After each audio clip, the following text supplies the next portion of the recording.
पुणे-नाशिक महामार्गावर आज दुपारी 1:30 वाजण्याच्या सुमारास कांदळी हद्दीतील बढे सर्व्हिस स्टेशन समोर दुर्दैवी अपघात घडलाय. भरधाव असलेल्या पिकअप क्रमांक MH17 CV 5934 हा मेंढ्यांच्या कळपात घुसल्यानं जवळपास 7 ते 8 मेंढ्यांचा जागीच मृत्यू झालाय. या अपघातात कोणतीही जीवितहानी झाली नसली तरी मेंढपाळाचं मोठं आर्थिक नुकसान झालं आहे.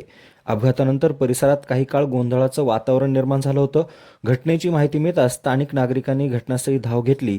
चालकाला ताब्यात घेतलं असून अपघातामुळे महामार्गावरील वाहतूक काही काळ संथ गतीने सुरू होती. अपघाताचं नेमकं कारण शोधण्याचं काम सुरू आहे.